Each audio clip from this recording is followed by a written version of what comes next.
We spend a lot of time worrying about uh, the usual suspects when it comes to the end of the world. Hmm. We worry about rogue AI, we worry about nuclear war, asteroids, that sort of thing. But looking at the stack of research for today's deep dives, I'm starting to get this sinking feeling that the biggest threat to civilization might actually be an Excel spreadsheet. Or maybe the formulas that are buried deep inside that spreadsheet. We are digging into a really dense, slightly terrifying, but I think incredibly important conversation. It's between Phidias, the YouTuber, who, surprisingly became a European Parliament member, Yeah. and Steve Keen. Right, and Steve Keen, if you don't know the name, he's something of a legend in certain economic circles. He's the guy. He's the one who famously predicted the 2008 financial crash when, everyone else was still popping champagne. Yeah, exactly. And he didn't just guess it, he modeled it. He had the data. Mm. But the warning he is sounding today makes the 2008 housing crisis look like, I don't know, a minor fender bender. It's a huge claim. His central thesis is that the entire operating system of the global economy, what we call neoclassical economics, is fundamentally hallucinating. Hallucinating. That's a good way to put it. He thinks the models that are being used by the Federal Reserve, the ECB, governments all over the world, they're ignoring two minor details. Just two. The laws of physics and the actual mechanics of money. Just, minor details. Thermodynamics and nature of debt. Nothing important. Exactly. And look, he's not just saying economists are wrong for the sake of some academic debate.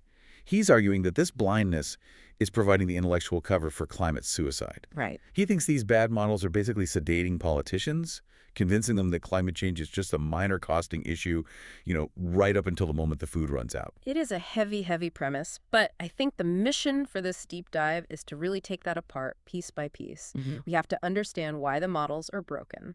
We need to look at this thing he calls the roof fallacy, the mystery of where money actually comes from, and then we're going to get into some really wild solutions. Everything from rewriting the entire banking system to building elevators into space. Okay, let's start with the basics then, the physics, because I took Econ 101, and I remember the charts, I remember the production function. You have labor, that's the workers. Right. You have capital of machines, Yeah. K, you mix them together, and poof, you get output, you get GDP. That is the standard Cobb-Douglas function. Y dollar equals L plus K. And it is, it's the absolute bedrock of modern macroeconomics. But Steve Keen looks at that formula and he asks a very, very simple question. Where's the battery? The battery. The battery. Imagine a factory. You have the most skilled, most productive workers in the world standing there. You have the most advanced robotics, millions of dollars of capital. State of the art. State of the art. Now, cut the power lines, disconnect the gas. What do you have? You have a dark room full of people standing around and a bunch of really expensive, useless metal. Exactly. You have zero output.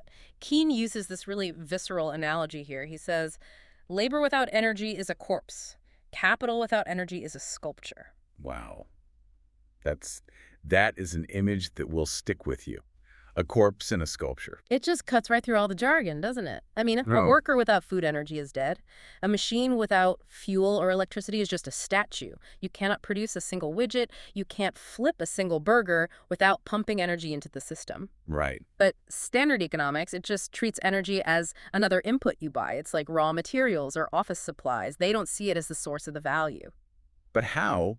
Surely they know energy exists. How did we get to a point where the dominant economic theory on the planet just ignores the one thing that makes the world go round? To understand that, Keen takes us all the way back to the 1700s. Before Adam Smith, there was this French school of thought called the physiocrats. The physiocrats. I've heard the name, but they're usually just treated as sort of a footnote in the history books. Wow. Which Keen thinks is a complete tragedy. The physiocrats, they looked at the economy like a biological system. They were obsessed with agriculture. Okay. And they watched a farmer plant one single seed of corn, and then a few months later, he'd harvest a stalk with maybe 1,000 seeds. That's a pretty good return on investment. It's an incredible return. And they asked the key question, where did that surplus come from? The farmer didn't make the corn. He didn't assemble the atoms, No. He just organized the conditions. The surplus value came from what they called the free gift of nature, the sun, the rain, the nutrients in the soil. So they understood that all wealth ultimately comes from the planet itself, not just from human effort. Precisely. They recognize that the earth is the battery, but then Adam Smith comes along. And Smith, maybe he was trying to be more humanistic or maybe focusing on the rising merchant class, he shifted the focus entirely to labor. Labor is the source of all value. I remember that line. Everyone does. And it sounds nice, right? It puts humans at the center of the story. But Keene thinks that was the original sin of economics. That single idea sent us down the wrong path. He argues it sent us down a 250-year wrong turn. Because by telling ourselves that we create wealth through our work and our trade, we blinded ourselves to the physical reality of where it all comes from. And this became a complete disaster during the Industrial Revolution. Because that's when we started digging up and burning coal. Right. I mean, think about what happened. We stopped relying on muscle power from humans and horses, and we started digging up millions of years of stored sunlight fossil fuels and just burning it. And productivity just exploded. It went vertical. We were doing things in a single day that used to take a whole year. But because the economic models were already so fixated on labor and capital, they didn't credit the coal. They credited the efficiency of the market or technology. They called it technical change, or the Solow residual. In the math, there's always this leftover growth that labor and capital can't explain. And economists just sort of wave their hands and say, oh, it's technology, or it's innovation. Right. And Keene is just screaming, no, it's the energy, stupid. We basically plug the entire global economy into a wall socket. And if you ignore the energy input, then you naturally ignore the waste output of that energy consumption. Thermodynamics, the second law. You cannot use energy without increasing entropy. You create waste. In our case, that waste is heat and a lot of carbon dioxide. So by leaving energy out of the production function from the start? Neoclassical economics created a model where the environment is an externality. It's a side note. It's not the container that holds the entire economy. Which brings us, I guess, to the most terrifying part of this whole discussion. Climate change. Okay. You would think, given the weather we're seeing, the floods, the heat waves, the hurricanes, that economists would be the ones sounding the alarm. You would think. But Keene says they're literally writing suicide notes for humanity. He focuses his rage, and you can hear it in his voice. It is rage on one man in particular, William Nordhaus.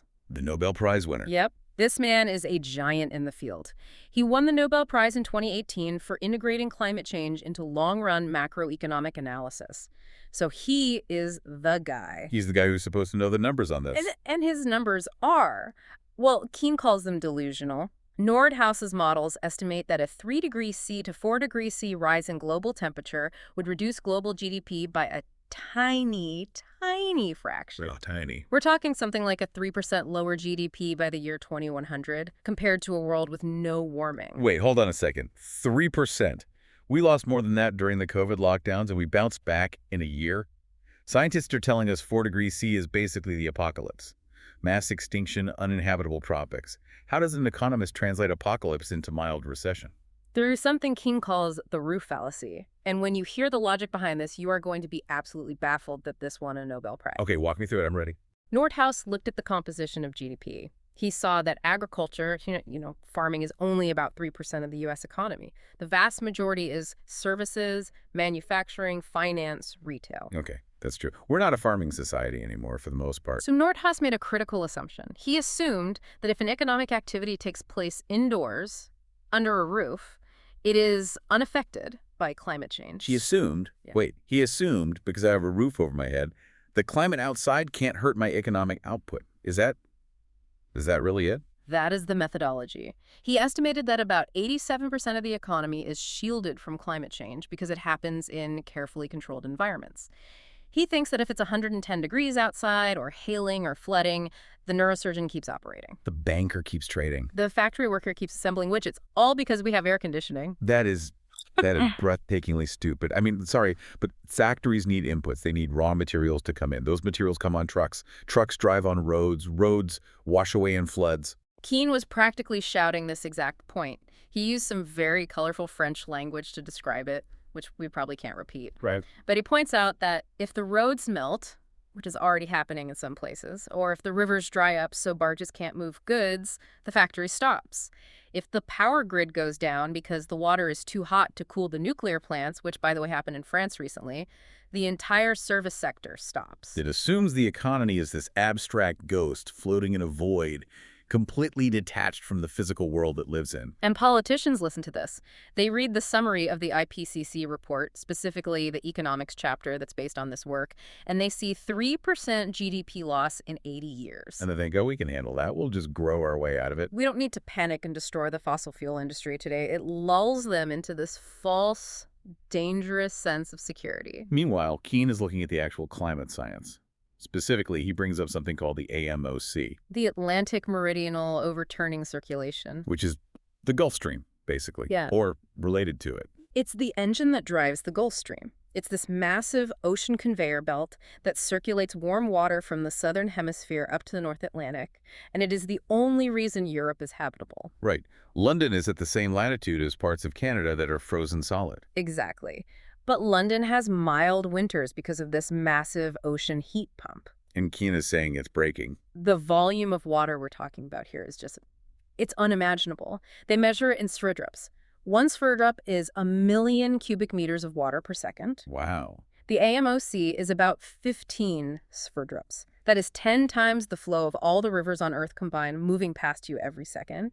And as the ice caps melt, all that fresh water is dumping into the ocean and it's slowing it down. And scientists are saying it could actually collapse. Completely. The estimates range pretty widely from as early as 2025 to maybe 2095, but the risk is very real.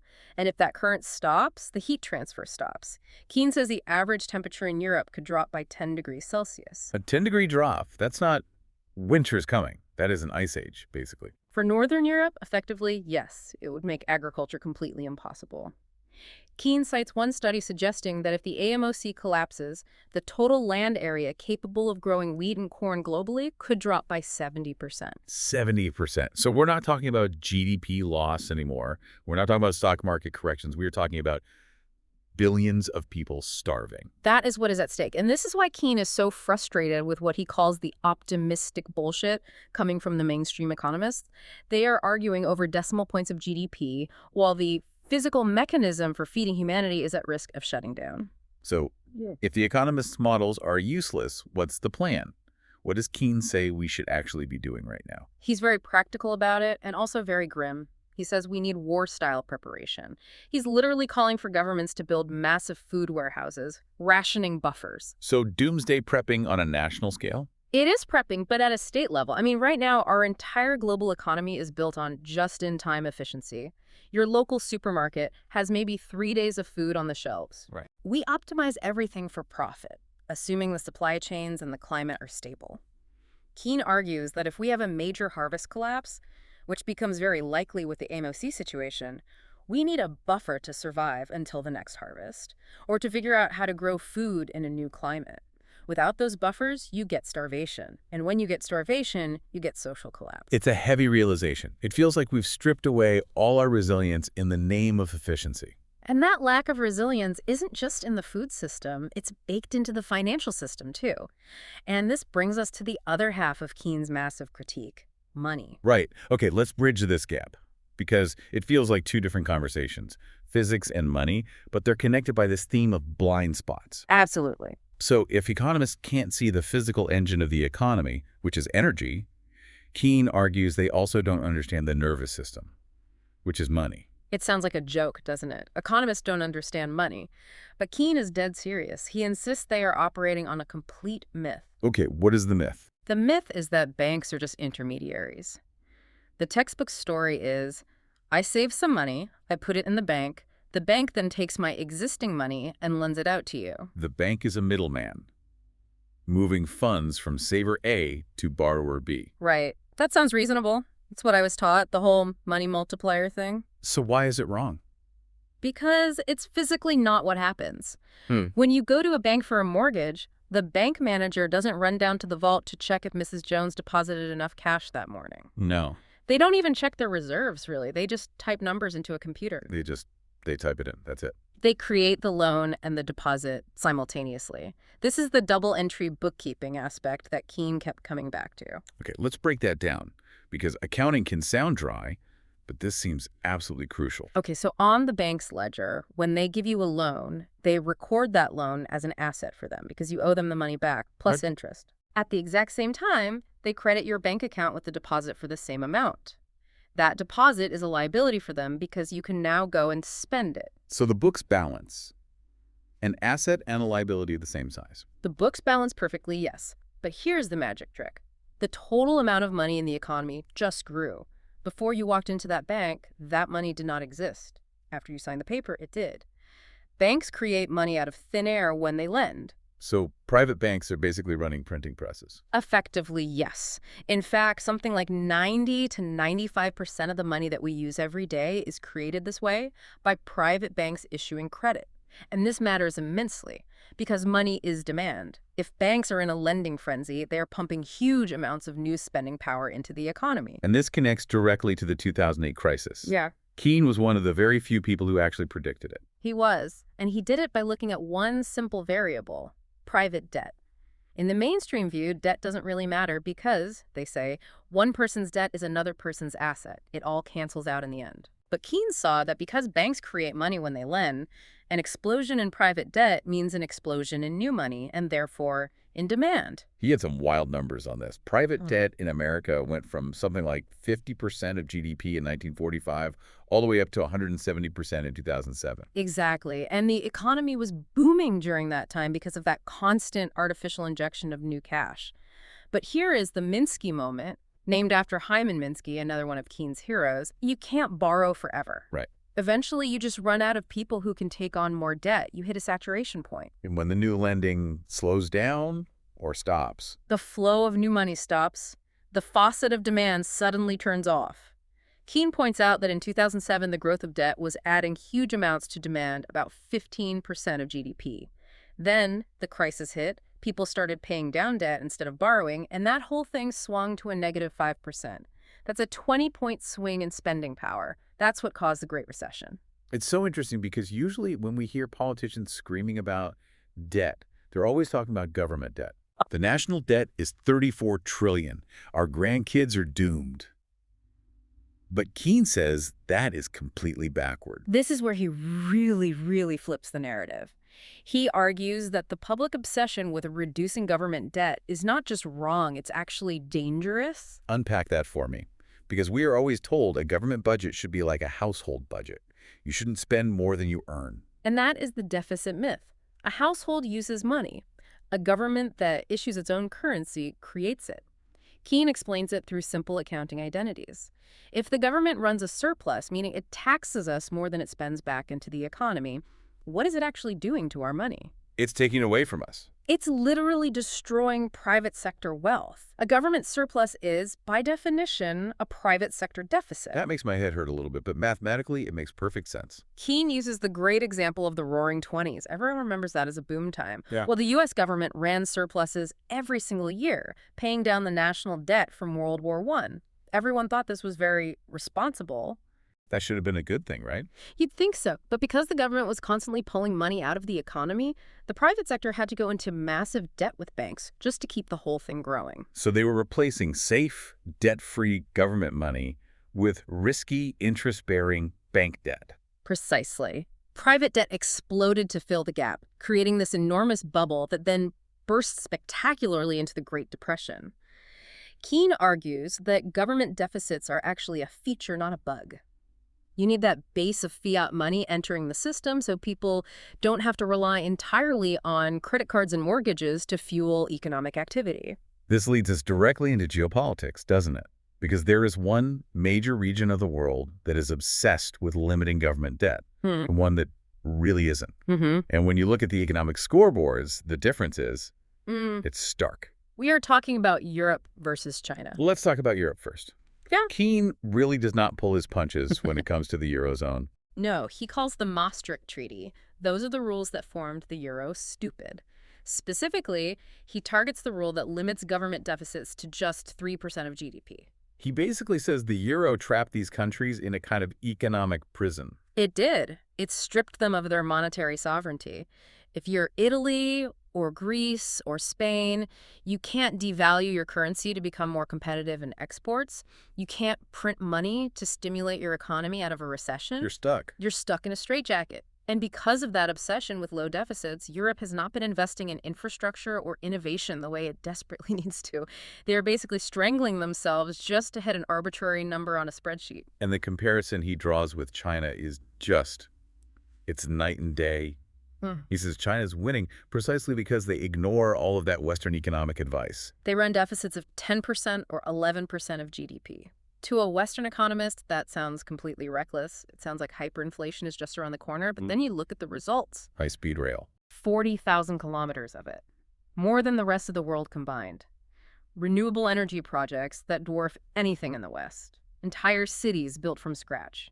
They use that state-created money to build the physical backbone of a modern economy. He described the Chinese system not as a simple duality, but as a yin-yang symbiosis. It's a really fascinating take. We often get stuck framing it as communism versus capitalism. Keynes sees it as a hybrid system.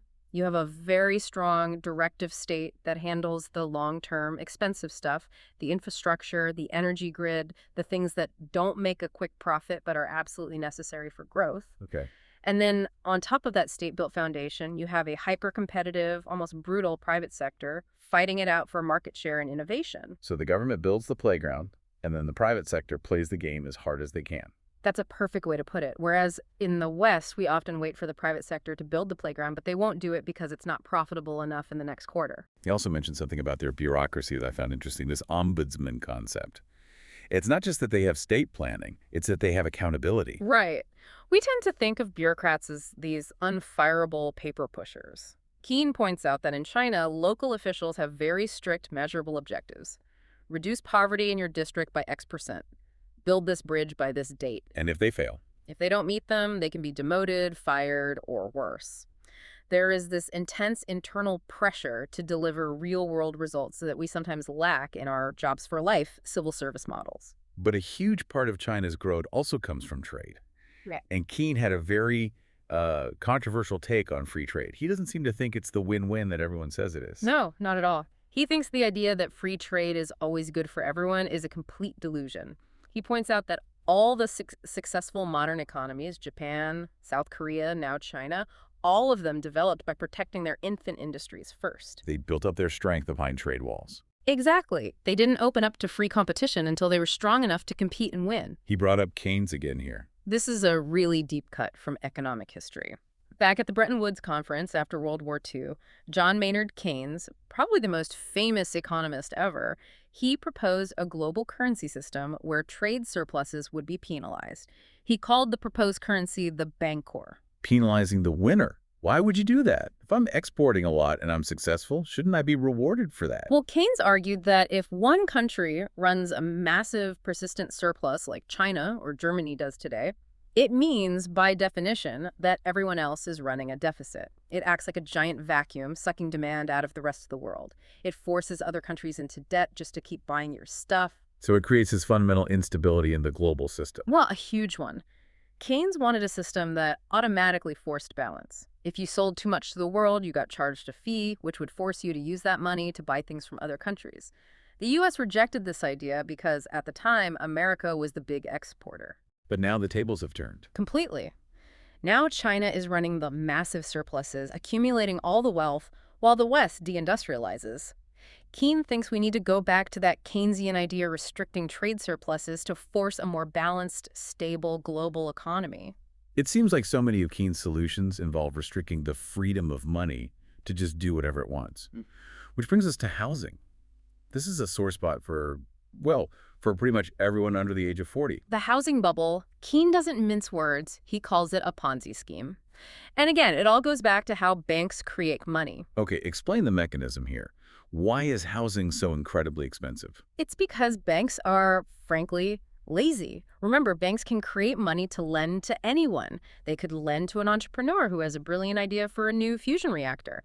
But that's really risky, right? The business might fail. So they prefer the safe bet. They prefer the existing asset, Right. the house. It's sitting there. It's made of bricks. It's not going anywhere. So banks just love to pump newly created credit into the housing market. But here's the fundamental problem. Housing, or rather the land it sits on, is a finite asset. We aren't making any more land. So when you pump infinite money into a finite asset, Price has to go up, prices skyrocket. And because prices go up, the next person needs an even bigger loan to buy a similar house. So the bank creates more money for that loan, which drives prices up even further. It's a classic positive feedback loop. so how do we stop it? Because right now it feels like the only way you can afford to buy a house is to inherit one. Keene has a proposal that is extremely radical. He calls it a jubilee of the modern era. He says we should strictly limit the amount a bank can lend for a house, not based on the borrower's income, but based on the income the house itself generates its rental value. So not based on my salary. No, based on the property's productive value. He suggests a simple cap, maybe 10 times the annual rental income. Okay, let's do the math on that. If a house can be rented for, say, $30,000 a year, Then the absolute maximum mortgage a bank can issue for that house is $300,000. Period. End of story. even if I'm a billionaire and I want to bid higher, You can pay cash if you have it, but you cannot get bank-created credit for more than that amount. You can't leverage up. that would crush house prices overnight. It absolutely would. It would pop the bubble instantly. And Keene would say that's the entire point. It would stop housing from being a speculative financial asset and turn it back into what it's supposed to be. Just a place to live. But wouldn't that destroy the banks if their biggest asset class just collapses in value? It would certainly hurt their current business model, no doubt, but it would force them to go back to their actual socially useful job, lending to businesses. If they can't make easy, lazy money on mortgages anymore, they have to go out and find entrepreneurs to lend to. They have to start funding the productive economy, not the speculative one. He also suggested a new way to fund those entrepreneurs, something called entrepreneurial equity loans. Yeah, this is a really cool idea. Right now, if you're a startup and you get a bank loan, you have to start paying that interest immediately. That just kills your cash flow when you're trying to get off the ground. It's why so many startups die. So what's his alternative? Instead of debt, the bank takes an equity stake, a small piece of ownership in the company. They become like a venture capitalist. If the business fails, the bank loses its money. They eat the loss. But if the business succeeds, the bank gets a share of the profits. So it aligns the bank's incentives with actual innovation? They want you to succeed and grow rather than just wanting to make sure you can make your monthly interest payments. Exactly. It completely rewires the nervous system of capitalism to support real growth rather than just rent-seeking from existing assets. It really feels like he wants to redesign the entire machine from the ground up. He does, because he believes the current machine is driving us straight off a cliff. But the biggest challenge isn't just fixing the banks. It's the race against time. The Star Trek future versus the collapse. Keene gives us some pretty grim odds. He thinks there is a 95% chance we collapse. We're talking war, famine, social breakdown because of climate change and the resource wars that will follow. 95%. That is extremely sobering. It is. But he holds on to that 5% chance of a Star Trek outcome. And surprisingly, it revolves around two things we hear a lot about: automation and space. Okay, let's talk about automation first. He specifically mentioned Elon Musk's robots. Right, the Optimus robot. Keene says if we actually solve general-purpose robotics, if machines can do most manual labor cheaper and better than humans, then the whole wages-for-work model of capitalism completely breaks down. You can't have a consumer economy if no one has a job to earn money to buy things. So universal basic income, or UBI, isn't just some nice leftist idea. It becomes a structural necessity. It becomes the only way to circulate money and keep the system from collapsing. In Keene's vision, if we manage this transition correctly, humans become like wealthy Roman oligarchs. But instead of exploiting human slaves, we have mechanical slaves, the robots doing all the farming, manufacturing, and cleaning. We get to live lives of leisure, art, science, and philosophy. It's a nice vision. But to get there, we have to stop destroying the biosphere first. And Keene has a really out there solution for that part. Moving heavy industry to space. This sounded like pure science fiction when I first heard it. He's talking about actual space elevators. Or orbital rings. And look, he admits it sounds crazy. But he emphasizes we know the physics, we understand the engineering principles. He discusses the idea of building a kind of rail system 100 kilometers up, or a space elevator, to move all of our heavy, dirty industry off the Earth's surface. So we would treat Earth like a garden, a park. Exactly, a nature reserve. We would do all the dirty work, the smelting of metals, the manufacturing, the power generation up in orbit. Up there, the sun shines 247 for unlimited solar power. Right. Up there, all the waste heat just radiates out into the void of space, not into our delicate atmosphere. We just bring the finished goods down. It sounds impossible, the scale of it. But Keene points out that 250 years ago, a Boeing 747 would have sounded completely impossible. A smartphone would have been seen as literal witchcraft. We now have the knowledge, quantum mechanics, relativity, advanced material science. The ultimate tragedy for him would be to lose all of that incredible knowledge because we let the climate collapse before we could build our escape hatch. That brings us to his underlying philosophy. He calls it the custodian mindset. Yes, this is his dying wish, in a way. He believes that humanity needs to evolve. We need to stop seeing ourselves as the owners or the consumers of the planet and start seeing ourselves as the custodians of life itself. We are the consciousness of the planet. We are the only part of the Earth, as far as we know, that knows there are other galaxies. We are the universe observing itself. And to squander that, to go extinct because we couldn't figure out how to manage carbon or distribute food properly, is, in his view, the ultimate cosmic tragedy. It's a profound place to land. We started this whole conversation talking about interest rates and GDP, and we've ended up with the moral responsibility of an intelligent species. And that really is the core takeaway from all of this. Economics isn't just about money and charts. It's about how we organize our physical reality. Yeah. And if the map you're using, in this case, economics, doesn't match the territory, the actual planet, you don't keep following the map over the cliff. You have to draw a new map. So here's the question we want to leave you with today. It's a bit of a brain bender. If the economy is just a machine we built to turn energy into goods, and money is just a bookkeeping entry we invented to keep score, why are we letting these imaginary constraints stop us from saving the very real physical planet we all live on? Why are we so afraid of government debt when the alternative might be extinction? It really forces you to rethink what's real and what is just a rule we made up along the way. A massive thanks to Steve Keene and Phidias for providing the source material for this. This was a really heavy, deep dive, but I think sometimes clarity is better than comfort. It was definitely a wake-up call. Thanks for listening. We'll see you next time.